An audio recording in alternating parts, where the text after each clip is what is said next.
I'm really thrilled to be here. I'm Anna Kreider, partner at Entro in our New York office. Just a little introduction about our participants today. We have Zach Hernandez. He's Director of Analytics at AlphaView from Washington, D.C. We have Christy Wegener, Director of Planning at San Mateo County Transit District, Samtrans. And I'm joined with Lex Powers, Managing of Strategic Planning at Southeastern Pennsylvania's Transportation Authority, also known as SEPTA in Philadelphia, as well as Megan Ryerson, Associate Dean of Research at the University of Pennsylvania in Philadelphia. Just to give a little intro to what we're to expect today, what we're going to be doing is each of the groups, we're going to give you a short presentation, about 10 minutes each, just to give you a sense of our projects. We're then going to open it up again for Q&A. So please do share your Q&A in the chat or in the Q&A box, because we're really going to have a discussion amongst ourselves, and we want to include you as well in terms of a dialogue. So again, if you haven't, put your info in the chat too, just so we know where you're coming in from. We also have a poll that I believe Hillary is going to launch now. There it is. So please do tell us a little bit about yourselves, and we'll release those results at the end of our presentations. But at the moment, I'm going to hand this over to Zach, who's going to walk us through a bit about his project. Sounds great. Thank you very much for that intro. I'm going to start sharing my screen here. All right, as was mentioned, my name is Zach Hernandez. I'm the Director of Analytics at AlphaView. We are a market research, public opinion, data analytics firm based in DC, and we work with transit agencies across the country. And really over the past 2 years, been focusing specifically on regaining ridership efforts and helping the industry understand how public opinion and equity play into that. So starting us off with this macro level view, this is a time series graph that represents predicted weekly ridership of national transit, and starting in 2019. And as we would expect, we see a big spike, a big dip in ridership in March of 2020. But the good news is that was the lowest dip that we saw, and ridership has been slowly increasing. And as an industry, we've been recovering that lost ridership. Currently, as of this month, as a whole, we're at about 63–64% of recovered ridership compared to pre-pandemic levels.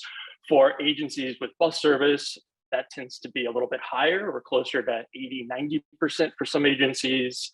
However, for commuter rail, that number is actually a little bit lower, closer to 30–40%. But we're still seeing an upward trend. So what factors are contributing to this regrowth, and what can agencies do to promote that from a communications perspective?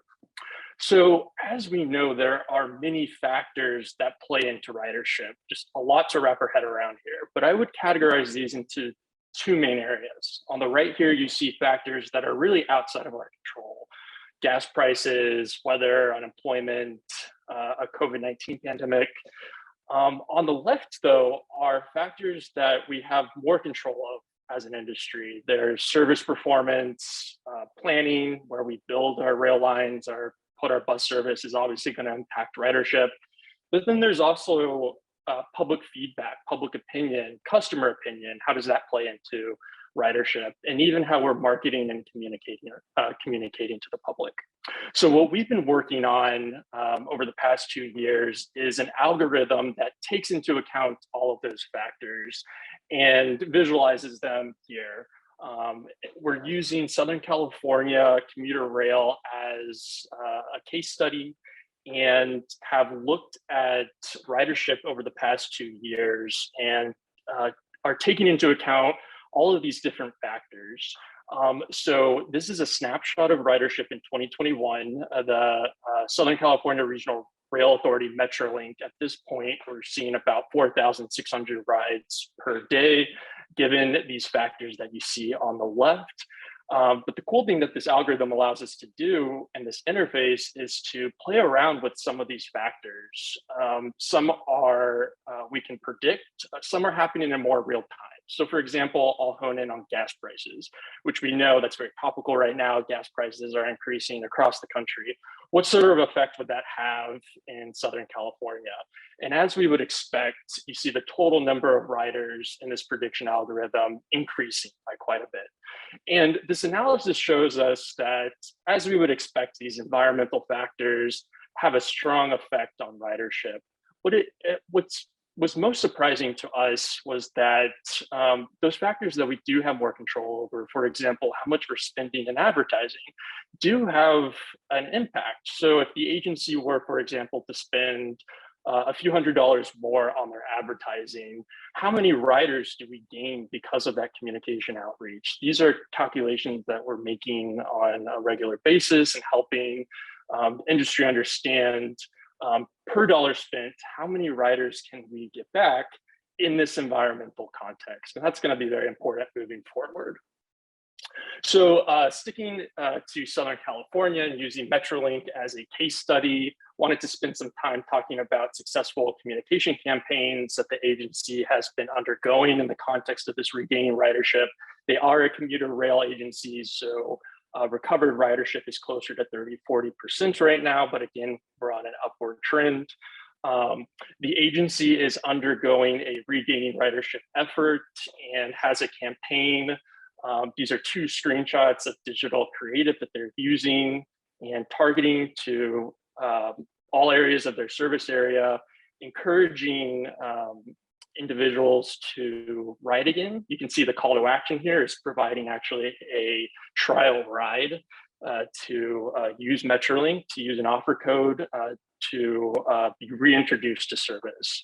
Now, the targeting here is really important and where we've really focused in on, and we're focusing on three main groups. Current riders, of course, those who continue to use and have relied on rail and public transit. Lapsed riders, so individuals that we know were lost because of the pandemic and are ready to return. And potential riders. There are indications that not only are we regaining lost riders, but there are new people in the market who are using transit for the first time. And that's going to be an important group in our outreach. So these maps that I'm showing here are representing a geographic representation of their email database, which we receive through people who sign up and buy tickets on their mobile app. This shows the highest concentration of emails by zip code pre-pandemic. And we took then a snapshot of what that looked like in 2021 to give us a sense of where current ridership is across their geography and which lapsed riders there still are.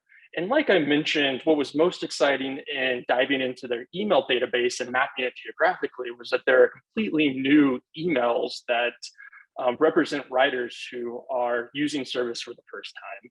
And so we are targeting those zip codes and those individuals, people who demographically look like those individuals, essentially a lookalike audience, and targeting this campaign to those so we can not only gain back our lost riders, but grow it even further.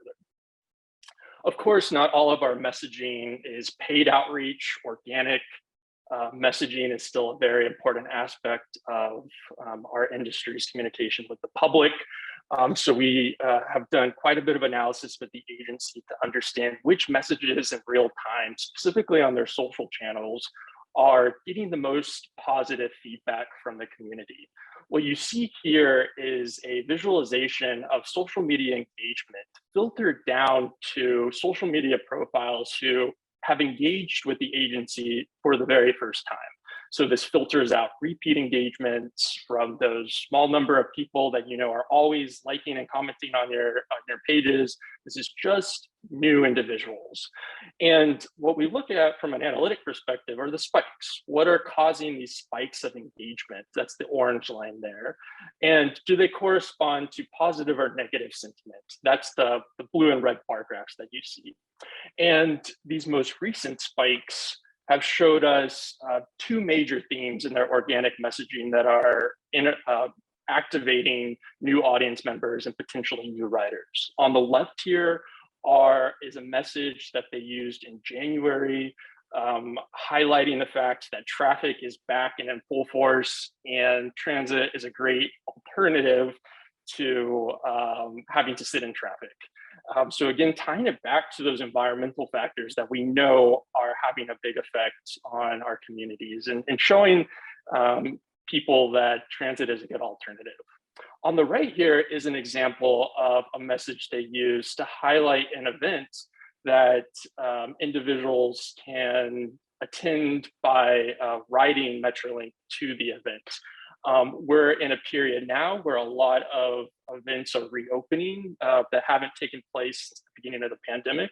And we're seeing from the public as a whole an interest and an excitement and re-exploring their communities and cities, and using transit as an opportunity, not just to commute to work, but to travel to events and re-explore the communities that they live in that are now newly reopening. So that's an exciting development as well. And I wanted to end with a very successful campaign that occurred recently. As an industry, we recently celebrated Transit Equity Day to commemorate Rosa Parks' birthday.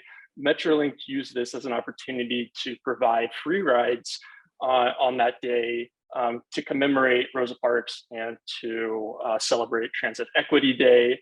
And this was a really great opportunity from a messaging perspective to show the community that transit plays an important role in equity.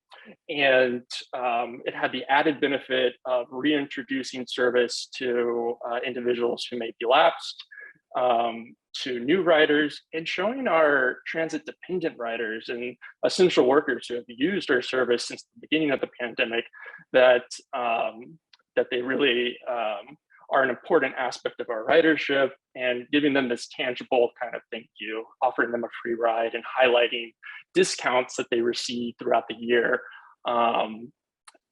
It was really a successful campaign. And tying it back to the analytics, Metrolink saw its largest spike in ridership on that day since the beginning of the pandemic.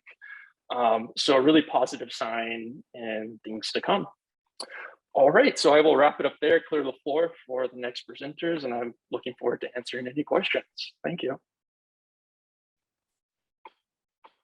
Great, thanks, Zach. Hi, everyone. This is Christy Wegener, Director of Planning at Samtrans. I'm going to keep my camera off while I do a screen share so I don't break the office internet. Just give me 1 second while I get my presentation up here. Let's see. All right. We see your presentation mode. Oh, there you go. Okay, great. Yeah, just takes a second. Thanks. Thank you very much. Hi. Okay. Christy Wegener here, Director of Planning at Samtrans. I've been invited here today to talk to you about our recently completed comprehensive operational analysis called Reimagine Samtrans, and specifically highlighting the tactics, the outreach tactics that we used to engage with our riders throughout the study, which includes the outreach that we conducted during the pandemic to really get feedback from a changing ridership base. And I'm excited to share the outcomes of that outreach with you today. So as I stated, Reimagine Samtrans is a comprehensive operational analysis. We launched it in 2019 to address stagnant or declining ridership, changing travel patterns, and new growth on the San Francisco Peninsula. And the goals that we identified at the onset of our project were threefold. We wanted to improve the experience for our existing riders. We wanted to grow new ridership and more frequent ridership on our system. And we wanted to build our efficiency and effectiveness as a mobility provider.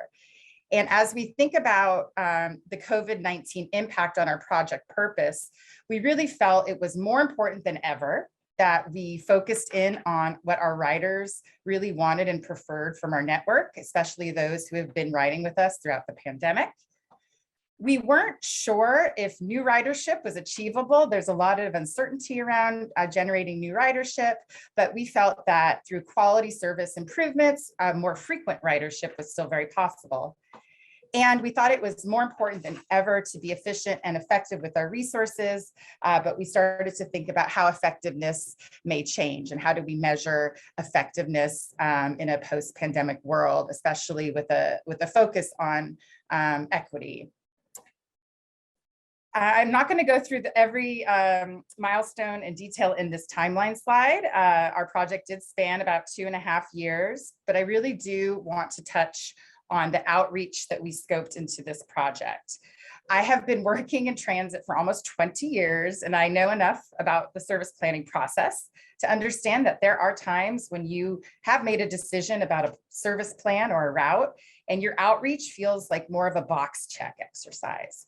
But if you're looking to deliver meaningful change, you need to elicit meaningful feedback along the way, which is exactly what we aimed to do with this study. San Mateo County is a wealthy county with a median income well into the 6 figures, yet pre-pandemic and even more so during the pandemic, the average Samtrans bus rider made less than $50,000 per year. So as we thought about meaningful outreach, the team wanted to think outside the box in order to engage with our riders, especially those who may not typically or traditionally engage in a project like ours. So as indicated in our previous slide on the timeline, we had 3 outreach phases scoped into our project. The first was fall 2019, pre-pandemic, blissfully unaware of what was looming on the horizon. This was a wide swath of outreach to riders, to our community, to stakeholders. We did a lot of farmers markets and pop-up events and tried to get out there and understand preferences for the bus system, what people liked, what they didn't like. We did market research at a countywide level to understand the attitudes and awareness of Samtrans and our services, and to really hone in on who is our potential rider and what kind of improvements should we be making in order to attract new riders to our system. About 1.5 years later, we are in spring 2021. This is our phase 2 of outreach, so we are well into our pandemic. During this phase, what we wanted to elicit feedback on was 3 different bus network alternatives. So the team had designed 3 different networks for the county. So we really took a more targeted approach, trying to get feedback from riders and stakeholders and taking less of a 30,000 foot level approach to outreach. And our final outreach phase, which just wrapped up this last fall, phase 3, this is where we presented our preferred network, or our final recommendation for the bus system. And it was really, really important at this stage to get outreach to our riders who are on the system, because it was at this point that the routes would be changing, and we wanted to make sure we got that feedback. So just wanted to dive a little bit more into the just phase 2 and phase 3 outreach. As we geared up for phase 2, again, we're in the pandemic, we really had to rethink outreach strategies. So we used a mix of tactics to elicit feedback from the riders in our community. All in all, we had 80 events comprised of a lot of virtual events, public meetings, city council presentations, stakeholder meetings. We went retro and embraced paper, and we did some postcard mailings to in particular communities or within a 1/4 mile of one of our largest routes. We had in-person events, safe with masks and socially distanced, but we had 21 events at bus stops and transit stations, as well as at our bus garages, and engaging with our workforce was really important to us. And I think most importantly, and the most impactful tactic, I think, was our partnership with 4 community-based organizations, which I'll go into in a later slide. And just wanted to note, we used a survey in order to collect feedback during phase 2. And in looking at the results, just really thinking about the demographics of who responded to our survey, we really think we hit the mark in trying to reach our riders who are typically very low income. This chart on slide 6 is showing you the percent of San Mateo County residents and by income, and those are shown in that sort of light pink color. And we also are showing the survey responses, so the income levels of those who responded to our survey in phase 2. And as you can see, we really did a good job hitting the mark at our lowest income individuals, and got a greater share than the county's averages in those particular income groups. So we were really pleased with that. And as we moved into phase 3, which just occurred again this past fall, we really wanted to replicate a lot of what we did in phase 2.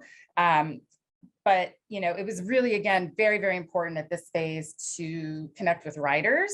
This was almost the speak now or forever hold your peace stage of outreach.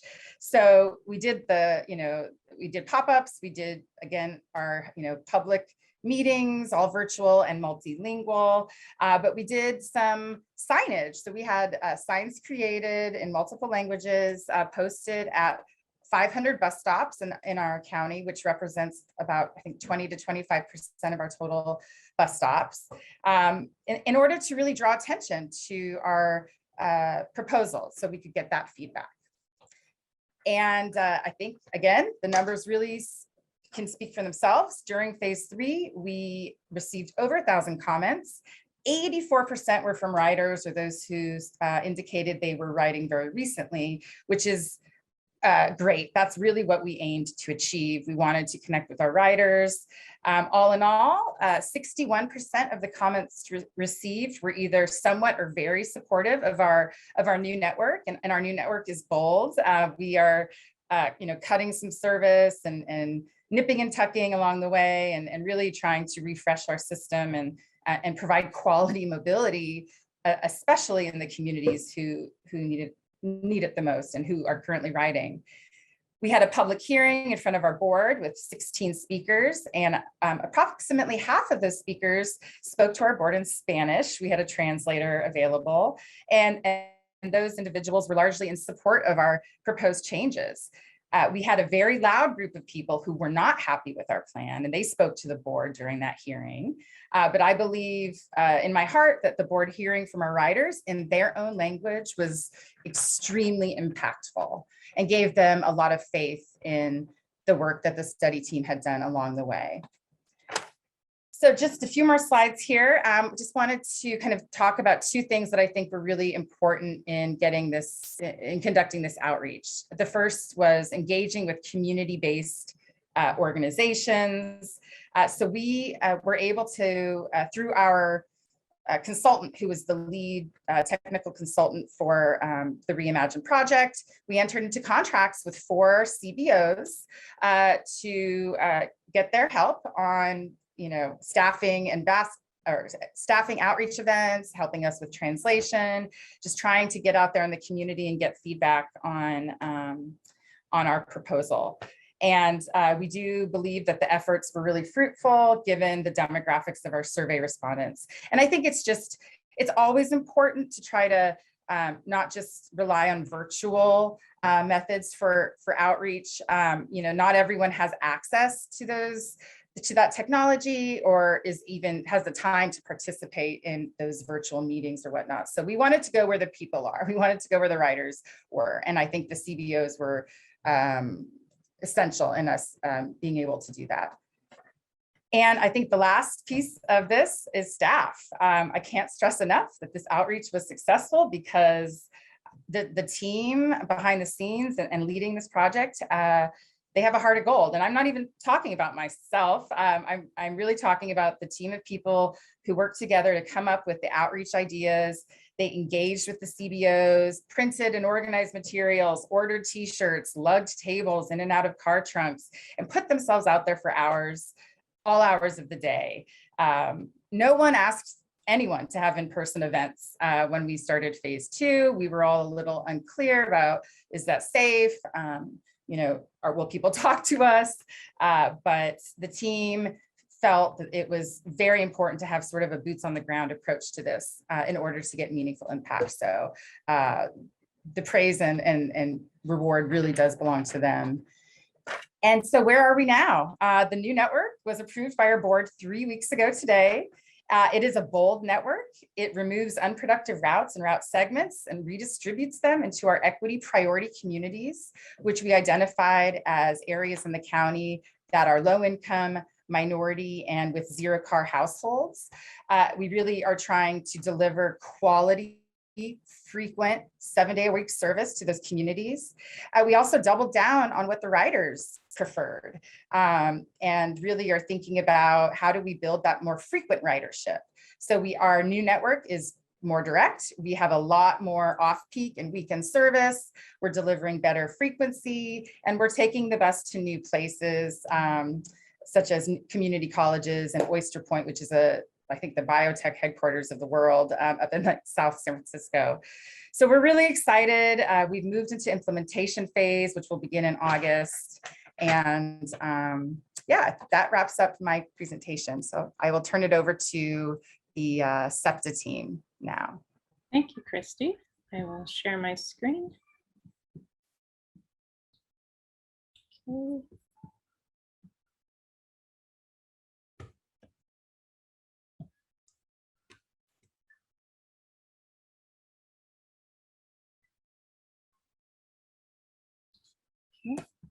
Wonderful. Great. Well, thank you. I'm going to team with Lex and Megan here to walk you through our community outreach process for SEPTA in terms of the branding and wayfinding master plan. So starting September 2021, on September 7th, we launched for the public all of our findings and recommendations in terms of the branding and wayfinding master plan. That public launch really was a 17-month process that began in May 2020 in order to really solicit community input and understand how do we solve SEPTA's frequent rail transit network. Prior to us beginning, and for a significant amount of time, I'm sure, SEPTA did understand that their system in terms of the frequent rail transit network had challenges. There's really no consistency in terms of the wayfinding signage. Also, the messaging on the signage is very text heavy in a city that has limited English proficiency and challenges with literacy. So we needed to solve for that, and they recognized that it was long overdue.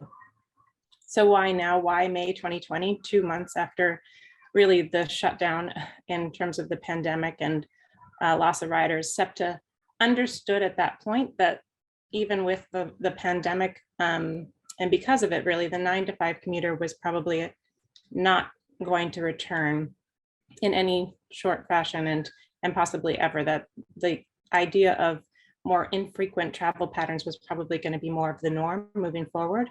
And so that really puts an emphasis on wayfinding. So they understood right at the immediate onset that it was time to finally solve the wayfinding challenges. On the launch, so on September 7th, when we did go public, we got a tremendous amount of public coverage, which we were really thrilled by, because it allowed people to understand this 2-month period was a community outreach period where we wanted to get the community's input to all of our recommendations. Articles like the Inquirer really excited us because this op-ed identified that our community outreach process really should be a benchmark for agencies in terms of how to gain community input and solve a system successfully. And I hand over to Lex to tell you a bit about SEPTA. Sure. Thanks, Anna. So this extremely chaotic map in front of you is an accurate geographic representation of our network, courtesy of Remix. You can see we have over 100 lines. It is a complicated intermodal system, that wasn't planned from the beginning to be a single cohesive, easy to use network, right? Because it is 100 years old for the most part.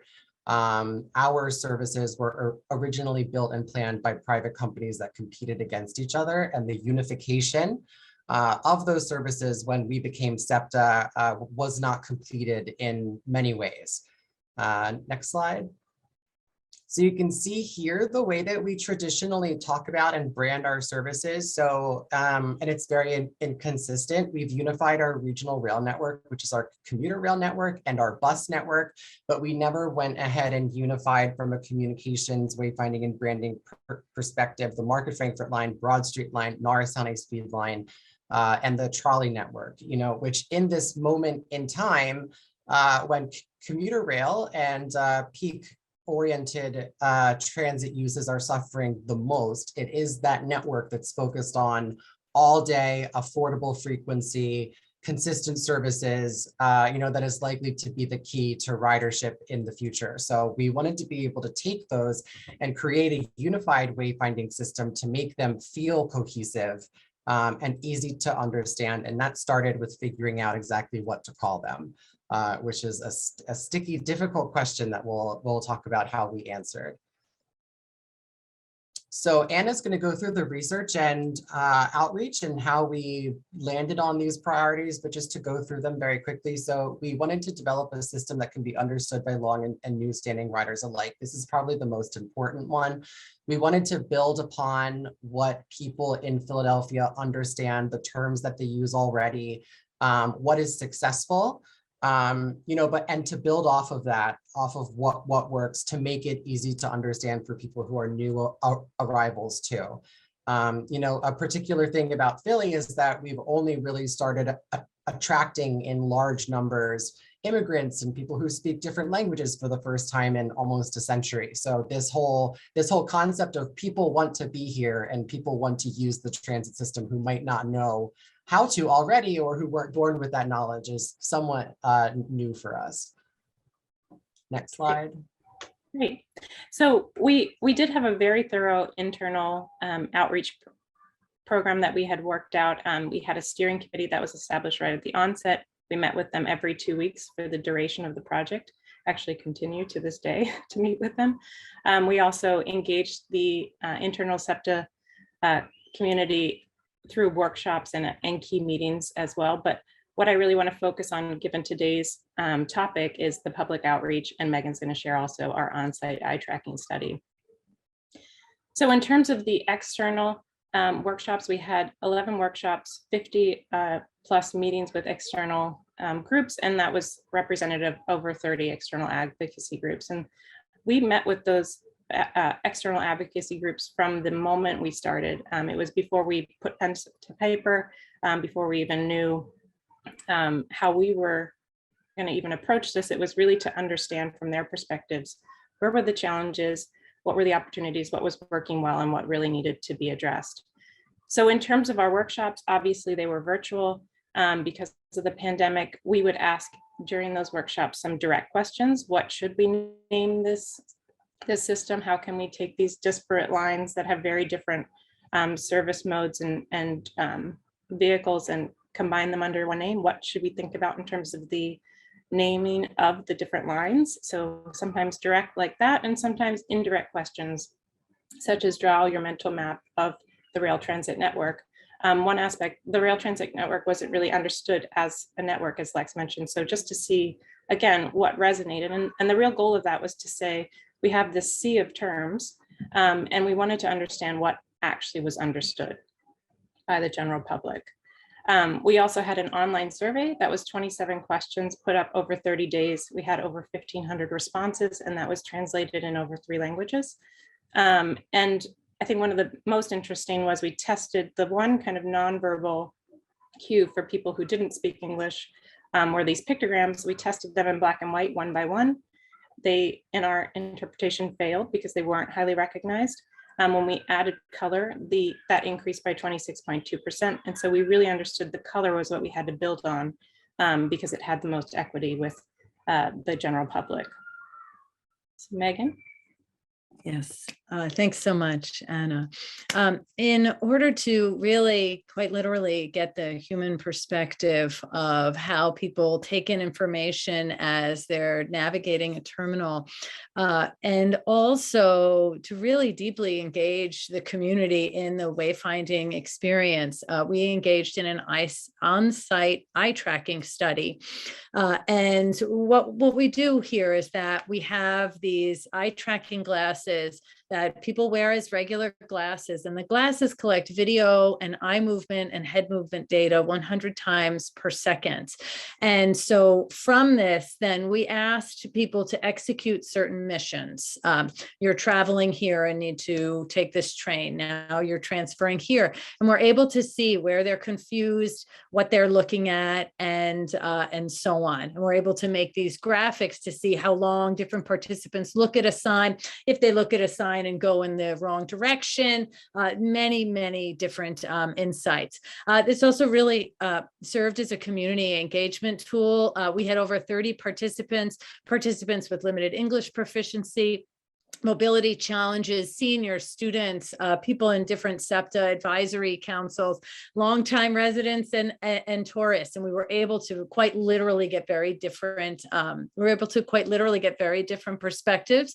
And we also were able to engage really key SEPTA personnel and not only collect their data, but have them execute missions they might not normally execute and have to go through that wayfinding experience of how do you rely on signs and so on. So the eye tracking study really ended up providing valuable insights about missing information, inadequate information, how people read signs, how people need signs in corridors like this one where there really are no cues, but also provided a really deep way to engage with the community and with SEPTA leadership.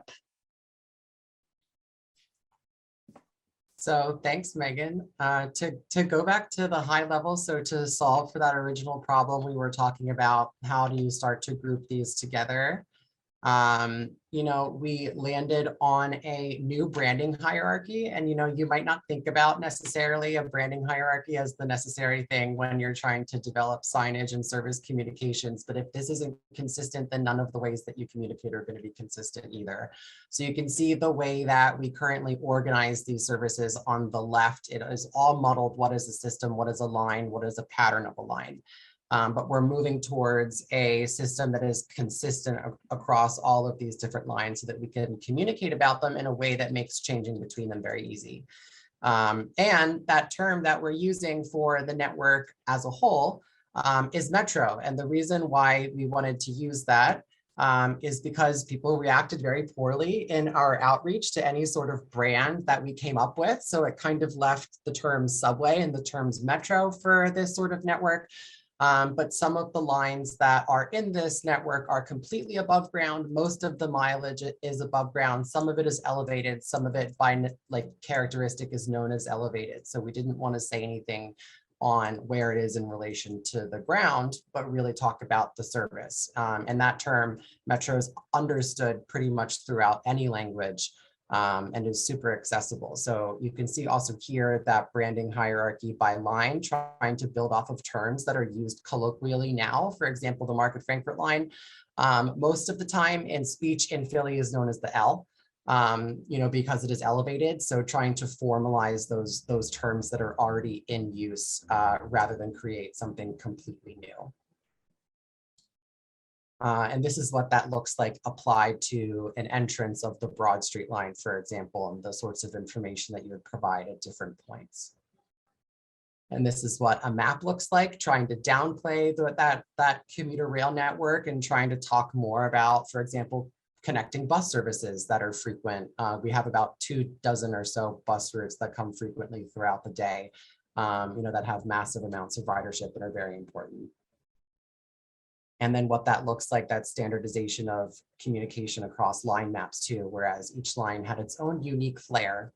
They now are uniform and cohesive. Great. And so again, September 7th, 2021, we opened up for 2 months in order to get community input. How we did that, we put presentation boards in 7 stations. We explained the overall network recommendations, and then we explained through visuals of renderings of that particular station, what it would look like in the future. We had a QR code, telephone number that would allow you to give feedback. The QR code would direct you to a website, which we can share on the link, the planning website that we continue to update with feedback from the community in order to drive comments so that we could collect over 1,000 ultimately. We also did the public outreach in the station to make sure we had an equitable approach to making sure, and if you didn't have a smartphone or didn't necessarily want to text, that we could have the one-on-one conversations as well in those stations. So we were thrilled that we had actually a 4.3% out of 5 satisfaction rate, which we felt was really fantastic, especially for how passionate Philadelphians are. In terms of our recommendations, we are culling through those 1,000 plus feedback, and we are now moving forward in terms of analyzing, incorporating, and working through the standards manual at this time. So with that, we are going to, I believe, close the poll. If you have questions, please do share. And I believe, right, here we go. So this is interesting. So, okay, so question 1, we have, tell us about yourself, which of these categories best fits you? So we have 37% transit mobility provider, 24% city county, 5% community-based organization, private firms, and other. I did, looking through the chat, I thought, wow, if we could all just have an open dialogue today, I think we could solve a lot of transit issues. There's a lot of transit mobility providers here on the phone or on the Zoom. So which of these engagement strategy tools have you tried? So a lot of online survey, in-person activities. It's interesting. The community-based organizations, also a high number. And then what are or should transit agencies and mobility providers be rethinking in light of the pandemic? Transit system design, wayfinding, and fares and customer facing information. Oh, and microtransit, all of the above, kind of really ranking side by side there. Great. Okay, so let's look at the questions that we've gotten. So let's see, we have Christy. There's a question from Heather Mullins. We have, where are the CBOs compensated? If so, how was this handled, gift cards or direct payments? And can any of the other speakers address these types of partnerships? They're looking through this in Chicago. Thank you. That's a great question. And the answer is both. So we did provide a stipend to the CBOs. Again, this was not a direct contractual relationship with Samtrans. It just would have taken too long. So we brought, we had our sub-consultant or our consultant enter into the official contract relationships with the CBOs. And we let them decide how to use the stipends. So in one case, there was an effort to give out gift cards for folks to come to an event and respond to surveys. I believe in another case, we were just paying staff, volunteers to come out in the field with us and conduct outreach and help us translate comments. So it was a mixed bag. I think the lesson I learned is don't be so prescriptive, just be open as you are engaging with these CBOs, and be willing to listen as well and to hear what their thoughts and feedback are on your outreach strategies. Great. Does anybody else have anything to add there to that? Okay, question, Lex, for you from the audience. You made a comment about the importance of all-day consistent services. Does all-day service equate to 24-hour service or something different?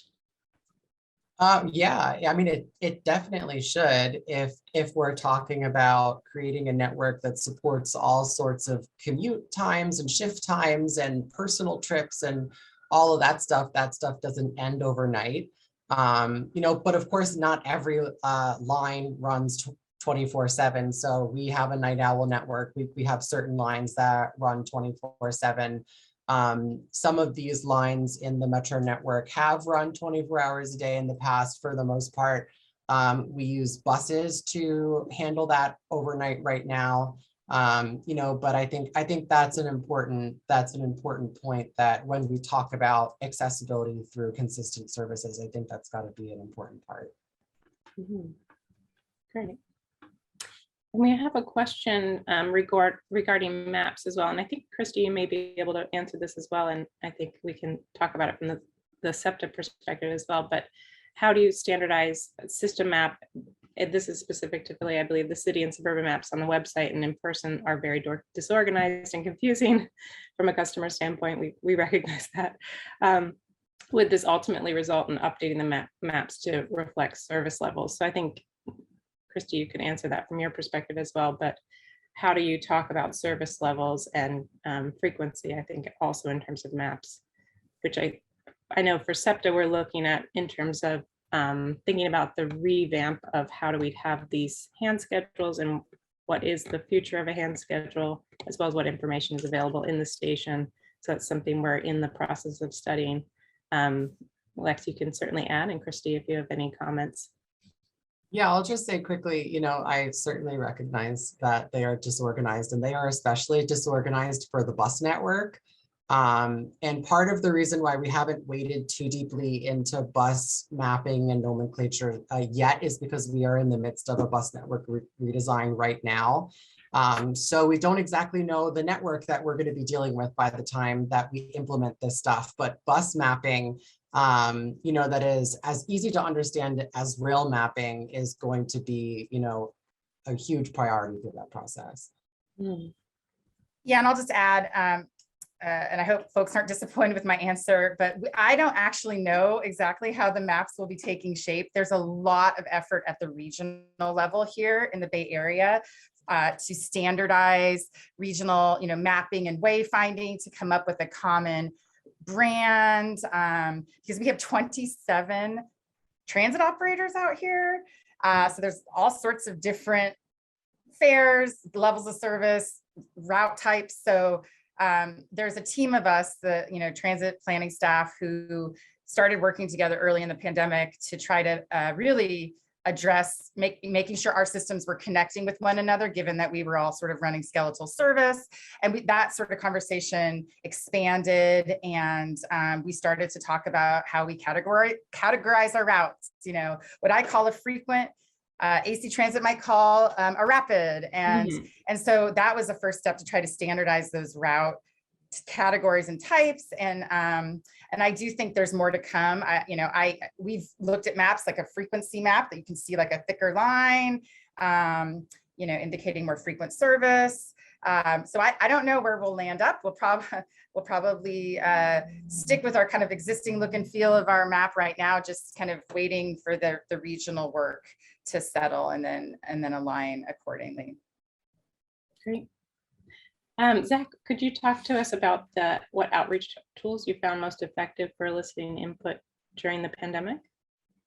Sure. Yeah, I thought, and I saw this question, and I thought asking it in terms of how do we understand non-riders as well, since we do onboard surveys, for example, we're not going to hear from people who aren't writing. So during the pandemic and recently, survey research has been a very important tool. There are multiple ways that you can go about doing that. There's, of course, this takes more resources, but you get a fairly representative sample of the population by doing a phone-based survey. Those are very helpful and give us a lot of insights on why individuals do and don't ride. But for more real-time survey data, we've actually found mobile surveys. There's a service, for example, called Pollfish that we put out monthly surveys through to get a pulse of where riders and non-riders are towards transit. And that's been a very great input to supplement those more traditional surveys, to supplement the social media data. And we see from those that there's actually a lot of support for transit, even among people who don't ride. So now we're kind of working toward asking them questions like, you support it, why don't you ride? I put this in the chat as well. A very common answer to that has been, well, service isn't convenient enough for me. There's not a stop close enough. Bus doesn't come most often. So that, of course, we would expect. When we look at the social data, a lot of the conversations that we see kind of in those more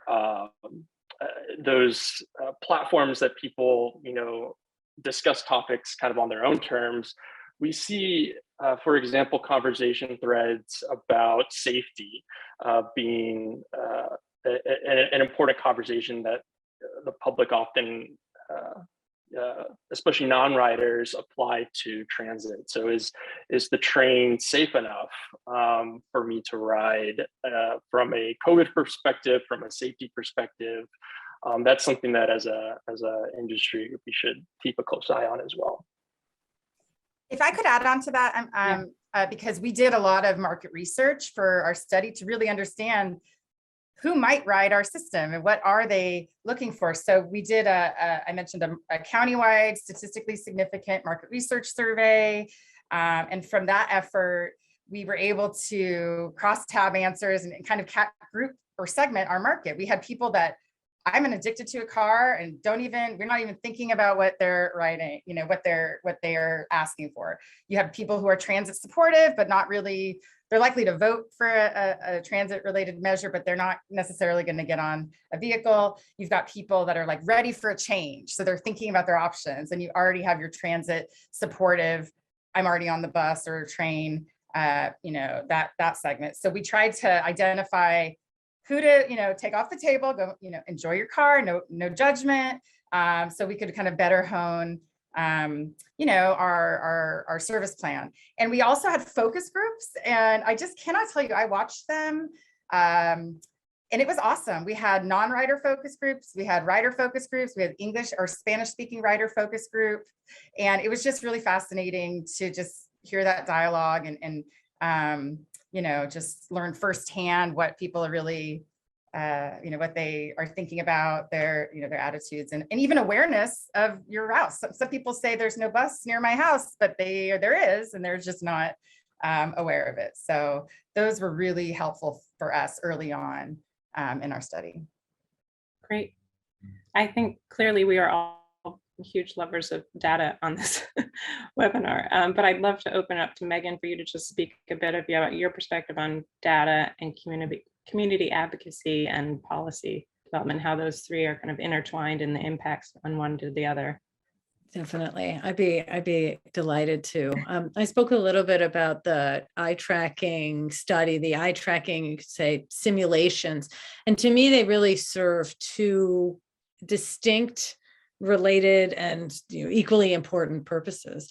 The first purpose with the eye tracking study is to get quantitative data, and whether it's used for those visualizations I showed with Anna showed with the heat maps, or also we do quite a bit of data mining and data science and so on to gather insights, to get quantitative insights about how subjects take in, how travelers take in information, how they utilize that information, if that information is actionable, if that information is confusing, to identify pain points, points of stress, and so on.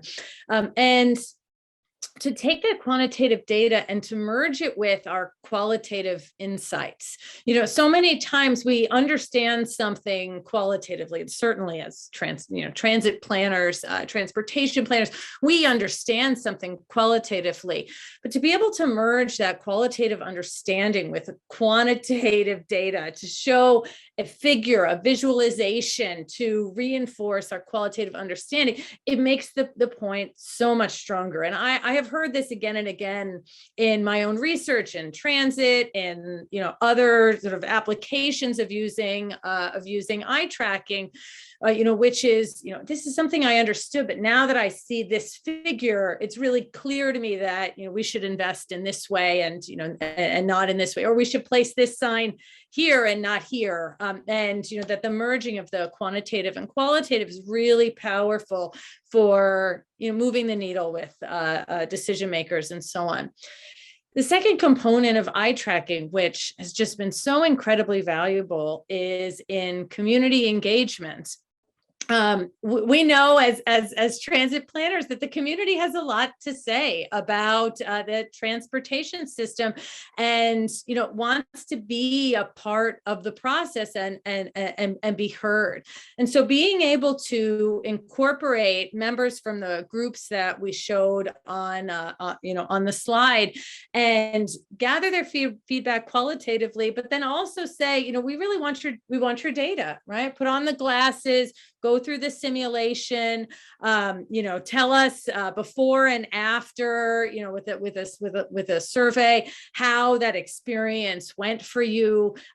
People told us again and again, I feel so included. I feel like I'm really being heard. My concerns are you're literally seeing my concerns in your data. In fact, I think one of our participants was someone who had a sort of unfortunate transfer situation and was engaging with SEPTA, and SEPTA said, come on down, right? We're doing simulations this day and we'd love to have your data. And to me, it's just such a powerful community engagement tool. And then the representatives took that back to their teams, right? I think we showed the different advisory boards and so on. They took it back to their teams and they said, I was able to engage in this study and really quite literally provide our perspective. And so I really think that the eye tracking simulation met these two distinct but related objectives. Mm-hmm. I wholeheartedly agree. I think it was really, I thought, the most interesting outcome to see the leadership actually run that course and to have them firsthand see just how bad it was. Definitely. I think that when, and we could break even community engagement up into the community and SEPTA leadership. And I think it was quite inspired to invite the SEPTA leadership.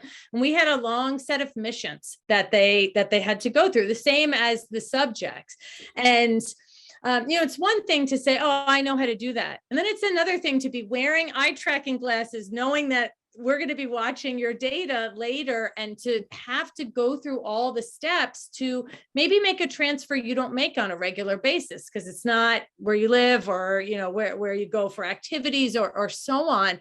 And it was I'm digging into the puns. It was eye-opening for the SEPTA leadership to do this because they said, oh, this is what our riders go through, and it would actually be really great if we had this information here, this information here.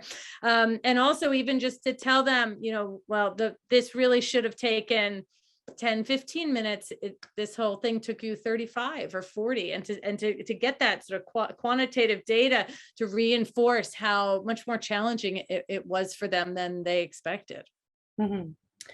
I'd love to open this next question up to each of you in a way, dependent on your funding streams, public outreach, community outreach isn't necessarily needed. I'm sure there's many on the webinar today that could say that they are a transit agency that's approached potentially different projects without engaging the community before. So for each of you to kind of speak to why prioritize it, and is the pandemic in any way a driving factor of why we should prioritize it even more? But just from each of your perspectives of really, why should it be? And there's a question from Breen here about what project he's asking what percentage of your project budget was spent on the engagement. So just in terms of its importance, I'd love to hear from you about that. Yeah, sure. So go ahead, Lex. Sorry. Nope. I think, in terms of a signage project, right, this is the sort of project that isn't technically required to have public outreach, but we knew from the beginning that if we wanted it to be successful, it needed to. And we have the experience of trying to address the same problem on our commuter rail network about 10 years ago in a way that didn't have any public involvement, that just came out as an announcement, that was designed from the perspective of people who work at SEPTA. And I know that I still use the terminology that technically went out of date a decade ago. And so do many of the people in this area. So we wanted to make sure that we understood, because one of the priorities is to build off of current knowledge, to build off of the current understanding. We really need to know what the current understanding is. And as employees as an employee of SEPTA, I'm not qualified to speak about that because I am an employee. And that's something that I kept having to say to people here all the time is the perspective of someone who has worked at this transit agency for 30 years is so important, but it's not the customer's perspective. And it's very difficult to step out of those shoes and into someone else's. You know, in terms of representation, that's why we wanted to make sure that we had so many different types of outreach, because we know that if we, you know, put a survey up, it's only going to attract certain types of people who have a certain experience and have a certain opinion.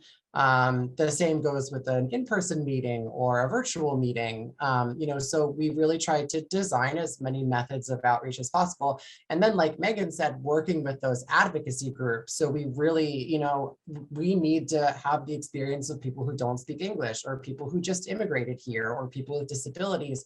You know, how can we actually work with those groups to make sure that those perspectives are well represented? And her effort was like a really phenomenal way of doing that. I echo everything you said, Lex. I love this question. I have somewhat of a bleeding heart. We affect lives with our jobs. Our networks move people. People keep body and soul together because of what the work we do. I don't know best. I am not a frequent bus rider. They know, they are the users. And so it's important to engage with them. And I think even more importantly, if you are meaningful and you're thoughtful and you're listening, you're not just out there like fill my survey out. And, you know, if they feel that, if they trust you, that you're going to, you know, listen to my feedback and kind of take it into consideration, you get buy-in for your project. And I think that that's really important. Again, there's lots of different levels of outreach. I have certainly done box check, you know, type situations, but this mattered to us. And I think our board, we literally had nobody come to our board meeting with a negative comment when they approved it. I was shocked. I was shocked. And a unanimous approval where we're cutting service from affluent communities, where they organize a next door campaign. Don't do this to my this or that route. And we had our board members telling them, no, well, equity is important. And the data says that, you know, and they were speaking for us. It was just like the buy-in that we achieved because of that meaningful outreach, the trust that we built with our riders, I think is super important. So yeah, I think we affect people's lives. We should not take that for granted. That is a very important job. And we often we work with feelings like, oh, I feel that this is right or wrong, you know, and it's like, no, get the feelings out of your head, look for data, talk to people. I love that, Megan, that qualitative and quantitative merger of things. I think that's, you know, it's just so important because you can design a system that academically, well, gosh, it's going to generate a ton of ridership and like nobody rides it, right? For whatever reason. And I think that's often lost. It's like the psychology of modal decision-making, you know, and anyway, I don't want to go off on a tangent, but there you go. That's my thoughts. Yeah, no, I love that. It's great. I think to help answer that question too, just not only where are we messaging with the community, but where are we hearing from the community too, and how can we measure that, you know, in real time? And a note about social media data: we deal with a lot of social media data because it gives us a real-time sense of where the public stands, and but you always have to put social media data into context because we're most likely to hear from the most vocal, often small groups of people on that platform. Because quite frankly, those platforms are designed to you know, increase engagement, and the conversations threads that have the most kind of pathos or the most emotion in them, a lot of times that can be negative sentiment, are the ones that go viral. So, you know, putting that social media data into perspective is, you know, always really important and for us to keep in mind. And I know since we're all into data, I just wanted to share one visualization here that kind of helps contextualize that. This bar graph here is over the past 30 days, the number of individuals who were provided feedback to Metrolink.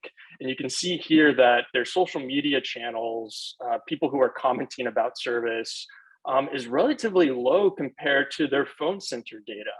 The phone center, and I'm sure a lot of other transit agencies have this experience, is where we really hear from a lot of riders in real time about experience of service. And this is a rail agency. Agencies with bus service, I think phone call conversations are even much higher than this. I think that goes to show that there are individuals in the community who aren't necessarily online, aren't on social media, but are providing important feedback to us in real time. And it's not always on social media. And it's really interesting. And I'd love, Zach, if you could speak to a bit from the data that you're collecting from a COVID perspective. What are you collecting in terms of what riders are feeling about health and safety and what transit providers should be doing? Yeah, that's a great question. So we've recently asked this, and it actually has changed throughout the pandemic. And really what a lot of riders continue to want to see, which is somewhat surprising given where we are, is they want to see other people wearing masks, for example. They still feel somewhat uncomfortable with unmasked individuals. And they also want to see operators, transit agencies, disinfecting their services as well. And I was actually just recently on a plane, and the amount of messaging that you get from the airline about how much they've disinfected and it's a part of their cleaning procedures now. I would imagine they did a lot of market research and understand that flyers want to hear that messaging and want to know, even if maybe, scientifically it's not, going to prevent you from getting COVID on a plane, but they know to be telling flyers that, we are regularly disinfecting our planes. And so I think that's something that we could bring to the transit industry as well. And we're seeing in the survey research that, messaging, wherever that could be, to really, support that trust and that aspect of safety in the context of COVID. Okay. And I think we have a question here in the chat from Drew, which was directed to Christy, but I think it's an interesting one for all in terms of how do we make sure we're hearing from the diverse range of voices. So especially those equity seeking groups, person with disabilities, seniors, youth, LGBTQ plus, homeless, etc. Like, how do we make sure to engage? I would say, maybe to answer from my perspective for SEPTA, we did that through making sure we had many different channels in terms of making sure there were representatives in our workshops, making sure that we had representatives in terms of those public advocacy groups we did meet with, but then also being there in person in the station. So just having a lot of different means of gaining input, and then obviously doing our own outreach to make sure that we were getting those voices to be part of the conversation. Yeah, super important to us to get those riders' input. Making sure everything that you're producing is available in multiple languages and being really thoughtful about your translation and not just relying on Google Translate. Even though we did get it wrong, we will never all get it right. We definitely just learned of a couple of translation challenges, but we recognized that we needed to translate into our Title VI languages, but also had our project website that was available with the Google Translate in a multitude of languages. So, and we used, we had, during our virtual public meetings, we were simulcast in 3 or 4 languages. So at the same time, which was crazy to watch and be a part of. And I think that was important. We use different methods. So not just relying on virtual or digital. Again, not everybody has a smartphone or is paying attention to Instagram. And so paper. We had postcards that went out with a link to our website. Call center education. We went and did some outreach and training to our call center, got them excited about the network, answered their questions, took their feedback actually. And so then they became our ambassadors, and they were able to talk to folks on the phone who wondering what was going on and how to provide feedback. Being in person, going to where people are, which isn't necessarily a bus stop. I think we went to a few markets. Maybe we went to church. And with the CBO partners who were able to speak the language, I think that was essential. And trust, the trust I can't underestimate, or I can't stress enough that just trust, the public needs to trust you that you're going to listen to them or at least take their feedback into account. And then even more so with some of these non-English speaking communities, like they may not ever talk to me, even if I spoke fluent Spanish. So having someone that you can partner with that either has the relationships already, I don't know, I thought that was really, that was all very, very important. And we did text blasts, we did paid advertising, we did, we had a commercial, which was odd to see. I was like, oh, there's my coworker. But so trying to hit it from all angles. I wish we had done better tracking at what was the most effective.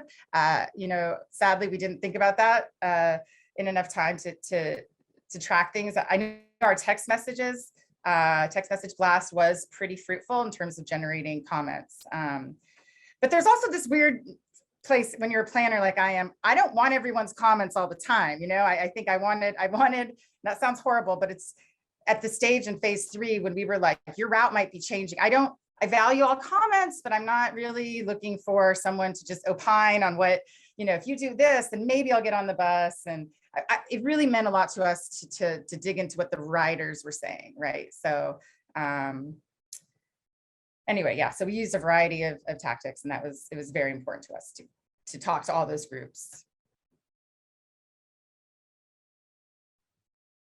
Lex, do you have anything to add, or Zach?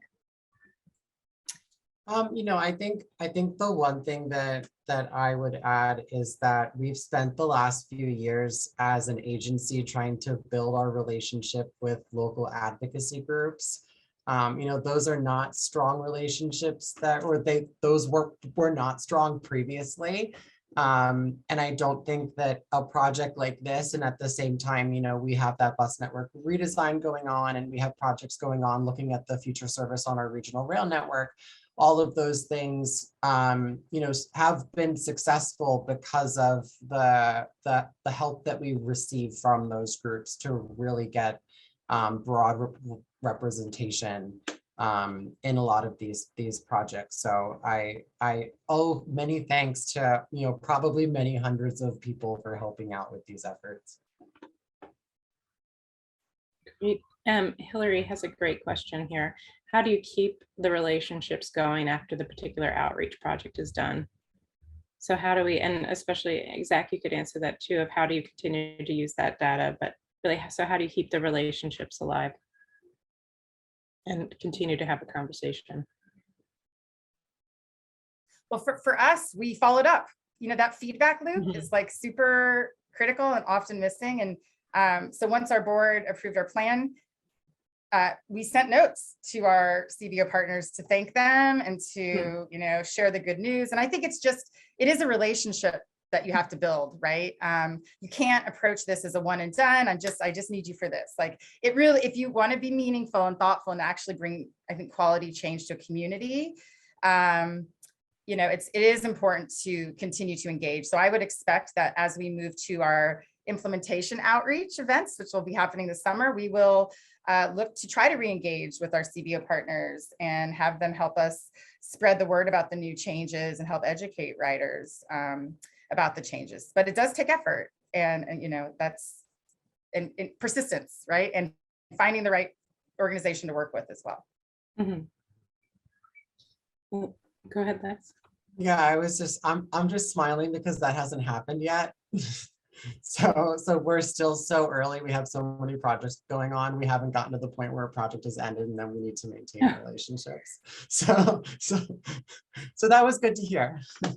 But we do have, I would say one thing that we've done with SEPTA, and we should put the link in the chat, is we did solicit the feedback over that 2-month period, and we've just, I don't know if Lex wants me to share because this means all of your eyes are going to be on it, but we've just shared the feedback directly with the public. Again, we've uploaded that onto the website. So we got the feedback. We've now shared what feedback we received, what edits we're incorporating, and how we're moving forward. So there's been a lot of transparency to make sure that dialogue continues. And we've met with those groups all throughout the process. And so to Lex's point, we will continue to meet with everyone to make sure that they come along with us and we take their feedback in throughout. Yeah, those like multiple regular touch points have been super important. And I'm sure that some people, when they signed up to be a part of the project 2 years ago, were not expecting to be still receiving emails from me now. So If I could just add on to that, one more thought I just had was we did a lot of engagement with our bus operators. The last time this agency did a study like this, I was not here, but you don't want to repeat mistakes, so you want to learn like what went well, what didn't go well, and there was a feeling that the operations team wasn't really at the table, and so. Yeah, including operators in our 3 phases of outreach was important, but the feedback loop to the operators was even more critical. So we actually attempted to list every single comment that we received from operators and kind of respond, yes, thank you, or nope, sorry, or we'll think about that in the future. Just so they understood that, yeah, well, we did listen, and we couldn't do everything that was desired, but I think again, it just built trust in the process. Yeah, and I think building that, often, operators, building that positive feedback loop for them as well, and potentially using that rider feedback as a good thing. I mean, people are most likely to comment or complain if they have something negative to say, but by providing our riders ways to provide positive feedback can be used as a positive input, especially for our operators. So one thing that we're working on right now, a pilot, is adding like a feedback button on buses, kind of like what you see in airports. How are we doing? Happy face, frowny face, and having like a happy face button on a bus, and allowing riders to push that button when they feel like they've had a positive experience, and collecting those over time and showing, showing that to operators, and showing there's, people who are enjoying using this service, and you're doing a good job. So looking for those opportunities to provide positive feedback is really important. That's great. And aspect of visualizing data, we have a question from Henry in the chat. So from Samtrans, during phase 2 outreach, how did you communicate the differences among the 3 alternatives to the public, and what questions did you ask to get that input, especially beyond ranking and voting?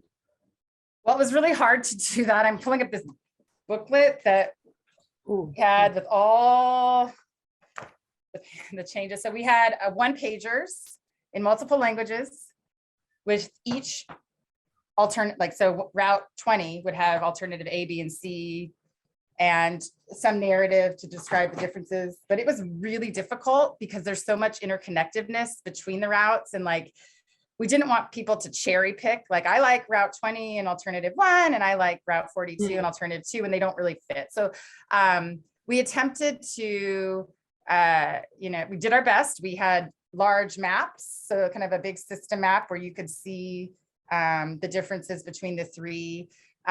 We had 1-pagers available in multiple languages that we were handing out to people. We used an online survey to collect comments, but we also had paper surveys that then we all data entered, took turns data entering.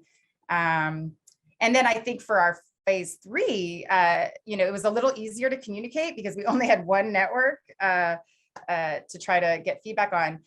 One of our brilliant staff members developed a GIS slider map, and basically you could slide this cursor, left and right, and it would have the old network on the left and the proposed new network on the right. So you could, really easily look at the differences between the 2. So we had our call center staff become familiar with that to help people who had questions.